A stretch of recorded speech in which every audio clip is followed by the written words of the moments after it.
నగర జీవిని వేధిస్తున్న నిద్రలేమి. పూర్తి వివరాలకు చదవండి రేపటి సాక్షి హైదరాబాద్ ఎడిషన్.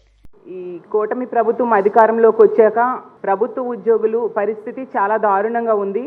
ముఖ్యంగా 108, 104 అలాగే అంగన్వాడీలు, ఆశా వర్కర్లు ఎంత ఇబ్బందులు పడుతున్నారో మనం చూస్తూ ఉన్నాము. 108, 104 ఆశా వర్కర్స్ అయితే ఆందోళన కూడా దిగిన పరిస్థితి మనం చూసాము. 108 వాళ్ళు సమ్మెకు కూడా నోటీస్ ఇవ్వడం జరిగింది.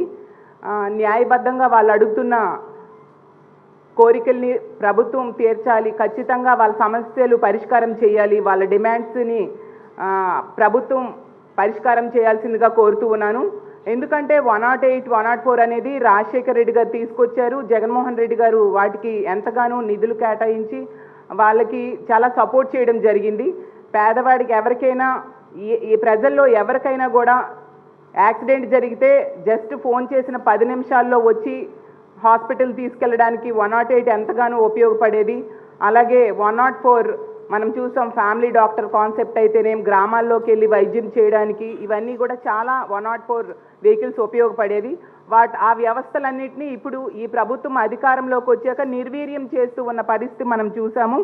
అలాగే ఆశా వర్కర్లు, అంగన్వాడీలు తీసుకుంటే వాళ్ళు న్యాయబద్ధంగా చాలా డిమాండ్స్ అడుగుతూ ఉన్నారు.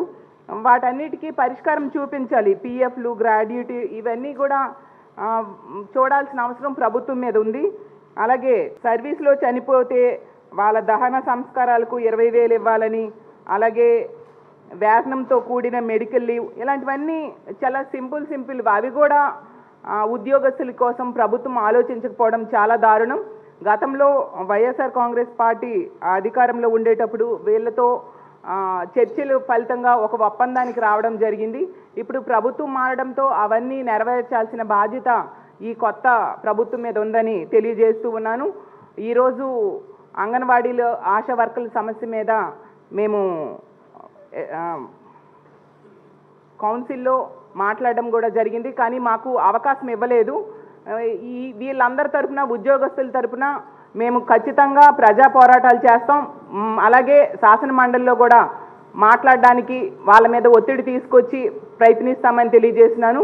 అలాగే నిన్న హోమ్ మినిస్టర్ గారు మాట్లాడుతూ ఇక్కడ ఆంధ్రప్రదేశ్ రాష్ట్రంలో మహిళల రక్షణ కోసం చాలా చర్యలు తీసేసుకుంటున్నాము అని ఆవిడ చెప్పారు. కానీ ఎంత దారుణం అంటే, ఇందాకే విశాఖపట్నంలో ఒక లా విద్యార్థిని పైన 4 గ్యాంగ్ రేప్ చేయడం జరిగింది. ఘోరంగా ఆమెకి వీడియోలు తీసి కూడా ఆమెకి ఇలాంటివన్నీ సర్క్యులేట్ చేయడం నిజంగా చాలా దారుణం. అలాగే మొన్న ఇదే విశాఖపట్నంలో పెదగంట్యాడలో ఒక అమ్మాయిని గట్టిగా కొట్టేయడంతో ఆ దుర్మార్గుడిని ఇప్పటికి కూడా 4-5 రోజులైనా కూడా ఇప్పటికి కూడా ప్రభుత్వం అరెస్ట్ చేయని పరిస్థితి మనం చూసాము. అలాగే ఒక వృద్ధుడు చిన్నారిని అత్యాచారం చేయడం, ఇలా రోజుకి ఇలా మహిళల మీద బాపట్లలో జరిగింది. అది ఇలా మహిళల మీద అత్యాచారాలు, హత్యలు, లైంగిక దాడులు, వేధింపులు రోజుకి పెరిగిపోతూ ఉన్నాయి. అసలు మహిళల రక్షణ కోసం ఈ కూటమి ప్రభుత్వం ఏ చర్యలు తీసుకోలేదు కాబట్టే ఇంత దారుణాలు జరుగుతున్నాయి. హోమ్ మినిస్టర్ నివాసం ఉంటున్న విశాఖపట్నంలో ఇలా రోజుకొక సంఘటనలు జరుగుతూ ఉన్నా ఏమాత్రం ప్రభుత్వం స్పందించట్లేదు. మొన్న 4-5 రోజుల క్రితం పెదగంట్యాడలో జరిగినప్పుడు ఆ చేసిన వ్యక్తుల్ని ఇంతవరకు అరెస్ట్ చేయకపోవడం వల్లనే ఈరోజు మళ్ళీ ఒక లా విద్యార్థిని మీద ఈ విధంగా గ్యాంగ్ రేప్ చేయడం జరిగింది. మనం చూస్తూ ఉన్నాం. గతంలో ఎన్నడూ లేనట్టుగా అత్యాచారాలు జరుగుతూ ఉన్నాయి. హిందూపురంలో అయితే అత్తాకోడళ్ళ మీద ఇంటికి వెళ్ళి అత్యాచారం చేశారు, కానీ ఎటువంటి చర్యలు లేవు. ఎందుకంటే ఆ కుటుంబం చాలా కడుపేద కుటుంబం, కనీసం ఆర్థిక సహాయం కూడా ఈ ప్రభుత్వం చేయలేదు, మనం చూడడం జరిగింది. అలాగే ఇన్ని సంఘటనలు, రోజుకొక సంఘటన జరుగుతున్నా మహిళల రక్షణ కోసం ఏ చర్యలు తీసుకోవట్లేదు. గత ప్రభుత్వం తీసుకొచ్చిన మంచి వ్యవస్థల్ని, దిశ యాప్ అయినా, దిశ చట్టమైనా, ఇలాంటి దిశ చట్టం పెండింగ్లో ఉంటే అందులో ఉన్న అంశాలన్నీ కూడా జగన్మోహన్ రెడ్డి గారు మన ఆంధ్రప్రదేశ్ రాష్ట్రంలో అమలు చేయడానికి ప్రయత్నించారు. ఈరోజు దిశ పోలీస్ స్టేషన్స్ని, దిశ యాప్ని అన్నింటినీ నిర్వీర్యం చేసేశారు.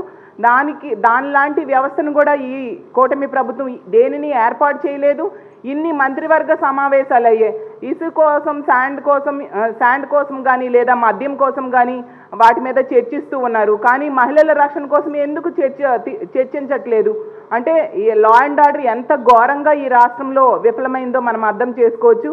నిజంగా ఆడపిల్లల తల్లిదండ్రులు కనీసం చదువుకి పంపాలన్నా కూడా తమ పిల్లల్ని భయపడే పరిస్థితి ఈరోజు నెలకొనుంది. దయించి కూటమి ప్రభుత్వ పెద్దలకి కోరుకుంటూ ఉన్నాము, మహిళల రక్షణ కోసం మీరు చర్యలు తీసుకోండి, లేకపోతే ప్రజల్లో తిరుగుబాటు వస్తుంది. రానున్న రోజుల్లో ప్రజల నుంచి తీవ్రమైన వ్యతిరేకతను మీరు ఎదుర్కోబోతూ ఉన్నారు. మిమ్మల్ని ఓటేసింది ఇంతమంది ఇన్ని సీట్స్ ఇచ్చి మిమ్మల్ని గెలిపించింది ఏదో చేస్తారు అని, కానీ వాళ్ళ ఆశల మీద నీరు చల్లి ఈ విధంగా మహిళల రక్షణని గాలికి వదిలేయడం చాలా దారుణం. ఎప్పటికైనా మహిళల రక్షణ కోసం చర్యలు తీసుకోవాల్సిందిగా కోరుతున్నాము. అలాగే ప్రభుత్వ ఉద్యోగుల తాలూకా డిమాండ్స్ కూడా మీరు పరిష్కరించాలి. కాంట్రాక్ట్ ఉద్యోగులకు కూడా మనం చూసాం, చాలా వరకు జగనన్న ఆ రోజు వాళ్ళని రెగ్యులరైజ్ చేయడం జరిగింది. కొన్ని ఎలక్షన్ కోడ్ రావడంతో ఉండిపోయినవి వాళ్ళు ఈరోజు ఎంతగానో బాధపడుతూ ఉన్నారు. అలాంటివన్నీ కూడా రెగ్యులరైజ్ చేసి ఈ రాష్ట్రంలో ఉన్న ఉద్యోగుల జీవితాలు ఆదుకునేట్టుగా చేయాల్సిందిగా కోరుతూ, ముఖ్యంగా మహిళల రక్షణ కోసం ఏదైనా చర్యలు తీసుకోవాల్సిందిగా డిమాండ్ చేస్తూ సెలవు తీసుకుంటున్నాను.